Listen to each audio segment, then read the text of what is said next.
sexual, horror o droga na hindi angkop sa mga bata. Tarantang-taranta itong si Dara. Matapos nga siyang harangin nitong si Karina at humihingi nga ito ng paunang bayad para sa kanyang ginawa na panggugulo sa fanmade nga nitong si Jenny. At dahil bigla silang nakita nitong si Megan, ay nagkunwari itong si Dara na naghahanap umano ng direksyon ang kanyang kausap. Kaya dali-dali niya itong pinasakay sa sasakyan upang wala na ring pagkakataon pang kausapin ni Megan itong si Karina. Kaya naman tinanong ni Megan kung sino ang babaeng iyon. Depensa ni Dara na nawawala umano sila ng daan. Kaya hinahanap umano nito kung saang direksyon ang nais nilang puntahan, kaya itinuro ni Dara ang tamang lokasyon.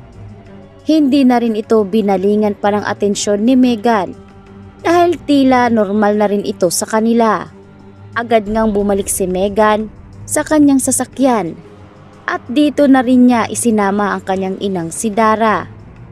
Talagang tulala si Dara at kabado sa mga oras na iyon dahil akala niya ay mabubulilyaso ang kanyang plano at malalantad ang kanyang mga ginawa sa pamilya nga nitong si Jenny.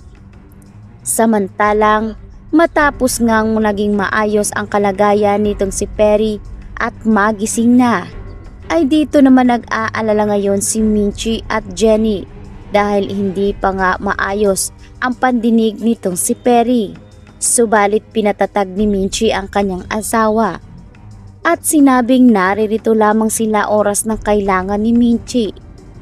Kaya naman sinabi ni Minchi sa doktor kung ano ang nangyari at bakit ganoon ang reaksyon ng kanyang asawang si Perry. Ipinaliwanag ng doktor na sa pagkabagok nga ng asawa nitong si Minchi ay marami sa kanyang mga parte ng katawan ang naapektuhan. Kabilang na dito ang kanyang pandinig, ang kanyang mata, maging ang kanyang pananalita ay apektado sa nangyari. Sa ngayon ay kinakailangan umanong alalayan muna nitong si Minchi at Jenny ang sitwasyon nitong si Perry. Hindi rin magtatagal ay magiging maayos din ang kanyang asawa.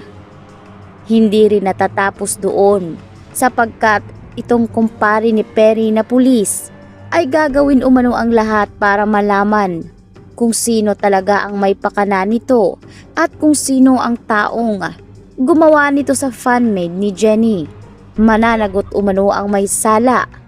Kaya naman agad ngayong sinabi nitong si Minchi na nagpapasalamat siya dahil naririto ang mga iilang kaibigan ni Perry at sumusuporta sa kanila.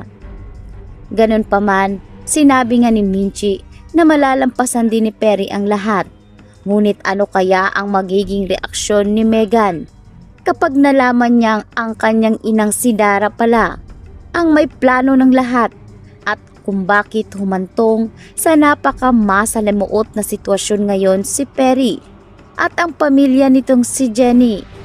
Kahit na ipit ang sitwasyon ni Jenny, ay kinakailangan niya pa rin umaten sa napaka-importanteng